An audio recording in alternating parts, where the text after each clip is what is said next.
Oh my God, you guys, you are not going to believe what happened. I mean, I slapped him and laughed, he walked out, recorded the bruises, and I lost everything in court.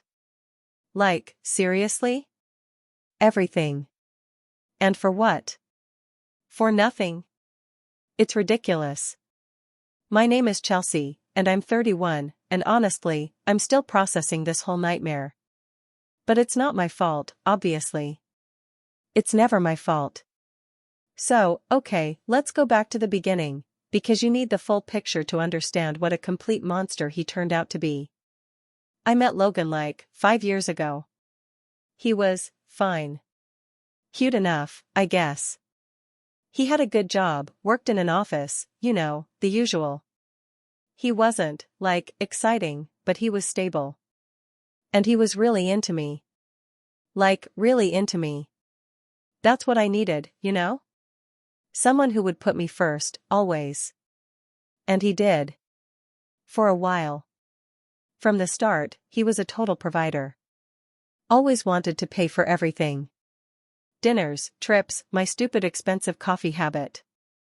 I mean, I had my own money, of course, from my job at the office, but why would I spend my money when he was offering?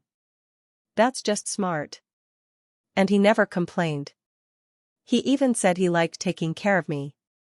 So, like, win-win, right? I could save my money for, you know, important things, like my new clothes or getting my nails done. He was always like, "Are you sure you want to get that? It's expensive." And I'd just bat my eyelashes and be like, "Oh, but it's so pretty."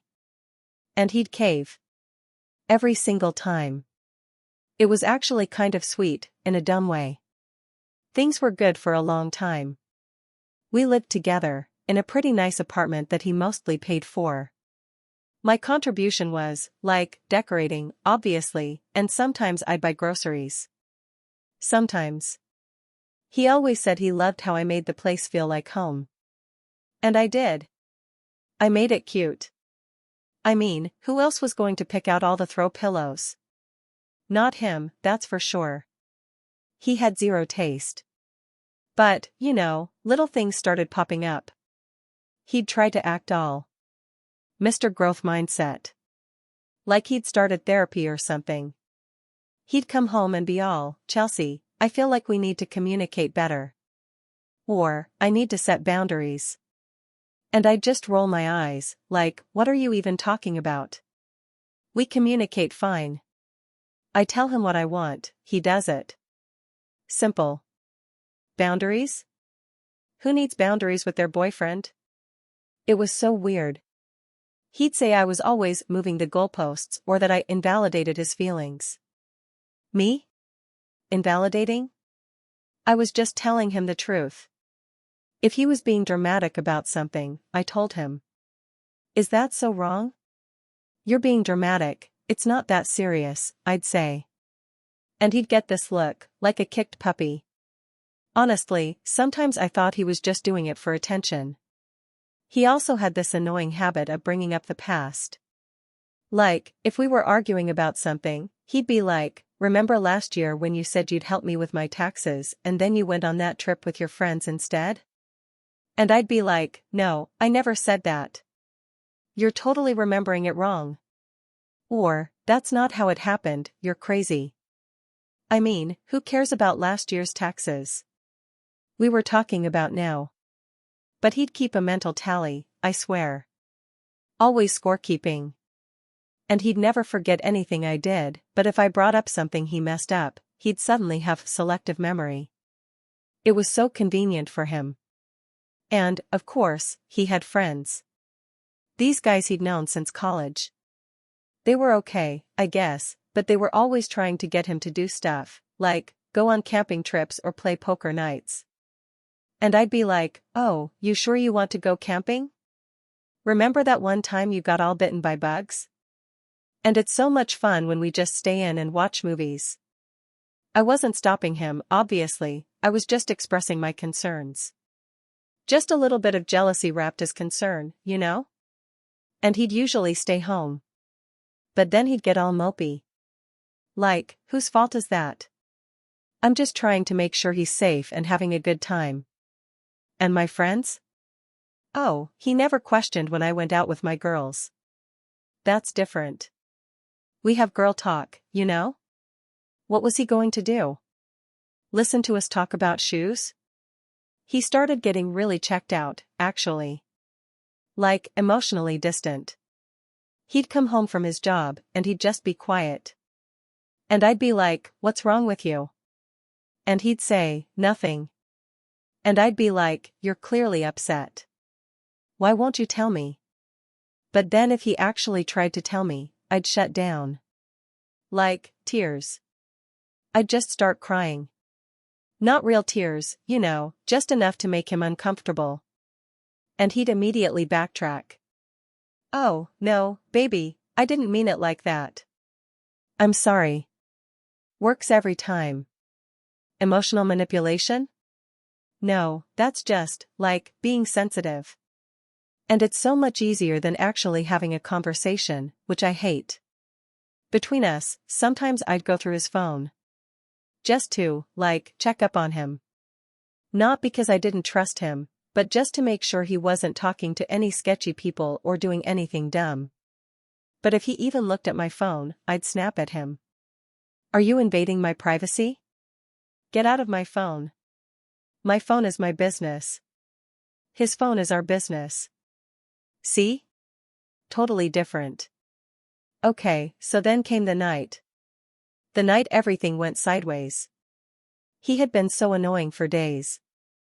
Just passive-aggressive, you know? Like, leaving dirty dishes in the sink when it was his turn to clean. Or making these little sarcastic comments when I was trying to talk about my day. He was just being a moody jerk. And I was already stressed from my job, my boss was being a nightmare, and I had this huge project at the office. We were in the living room, watching TV, and he made some stupid comment about how I never help out around the house. And I just snapped. I mean, I clean, don't I? I organize stuff. I picked out all the nice furniture. What more does he want? And he kept going, saying something about how he was tired of always being the one to do everything. He was just being so dramatic. And I don't know, it just felt like he was pushing me. Like he wanted a reaction. So I just did it. I reached out and I slapped him. Not like, super hard, but hard enough that it made a sound. And he just looked at me, stunned. His hand went up to his cheek. And I just laughed. I don't know why.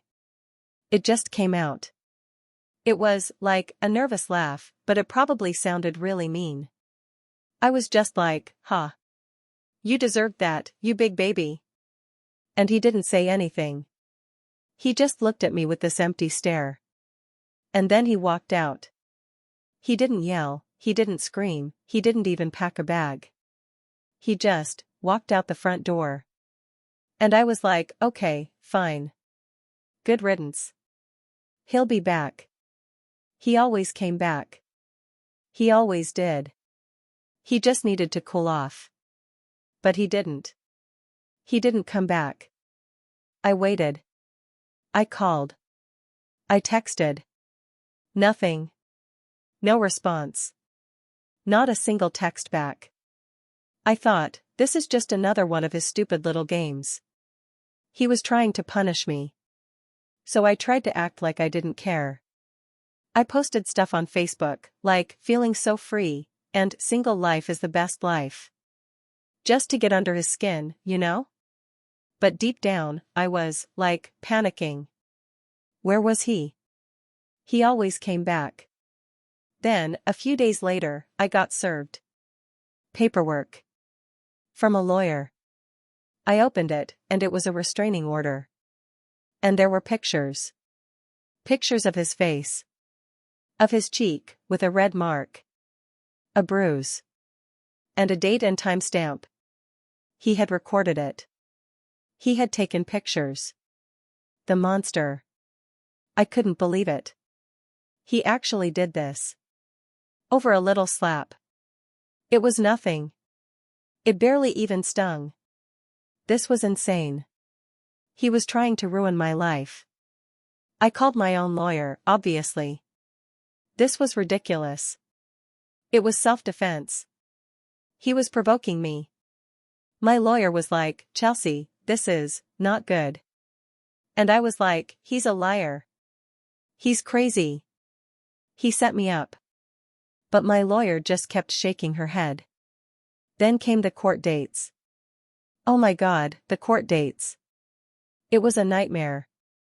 He showed up, looking all sad and innocent, like he was the victim. And his lawyer was, like, this super intense woman who kept looking at me like I was scum.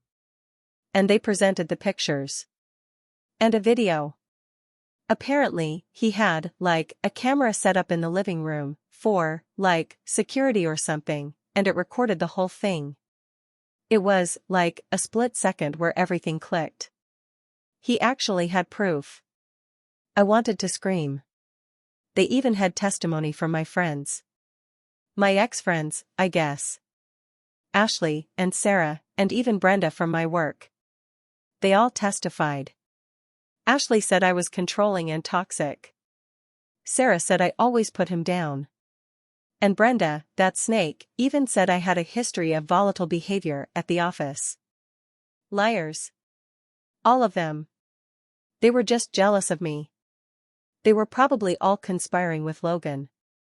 Bitches. I sat there, fuming, but I had to stay quiet. My lawyer told me to just keep a straight face. It was so hard. I wanted to jump up and tell them all they were wrong. And then they brought up all these little things.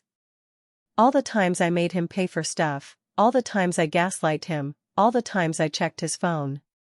They had texts, emails, even some social media stuff that he'd saved. It was like he had been collecting evidence this whole time. The creep. He was just waiting for the right moment. The judge, oh, the judge. She was this old lady, totally humorless. She barely even looked at me. It was like she had already decided. And she did. She sided with him. She said I had a pattern of abusive behavior. Abusive? Me? I was the one who was always trying to make things work. I was the one who was always compromising. Well, not always, but like, usually. She said the slap was the culmination of a prolonged period of emotional and financial abuse. Can you believe that? Financial abuse? He wanted to pay for things. And then came the hammer. The judge awarded him everything. Everything. The apartment, because it was in his name and he paid most of the rent. Our shared bank account, which was mostly his money anyway, but I had put some in there. She said I had to pay him back for damages and emotional distress. And get this, she gave him our dog. Our dog. My little peanut. She was my dog. She hated him. This was a complete nightmare. She said I had to move out of the apartment within 30 days. 30 days? Where was I supposed to go? I lost everything. I lost the apartment, I lost my money, I lost my dog. My job, well, my boss, who was already on my case, heard about the court thing. And suddenly, I was performance managed. And then, a few weeks later, I was restructured out. Basically, they fired me. No severance, nothing. So now I have no job, no money, no apartment, no dog. And no friends, because they all sided with him. It's just so unfair. So unfair. I didn't do anything wrong. I just reacted. He pushed me. He deserved it. And now I'm living in this tiny, crappy studio apartment, barely making ends meet, applying for jobs that are, like, way below what I used to do. And I know Logan is probably living it up, completely happy, with his fake bruises and his fake victim story. And his stupid new dog. I heard he even got a promotion at his office, too. Of course he did. I don't regret slapping him. He deserved it. What I regret is that he was so sneaky about it. That he had a camera, that he saved all those stupid messages, that he turned all my friends against me. He planned this whole thing. He wanted to ruin my life, and he did. It's all his fault. Every single bit of it. He's the monster, not me. And I'm still here, still fighting, even though he took everything. But I'll get through this. It's not my fault. It never was.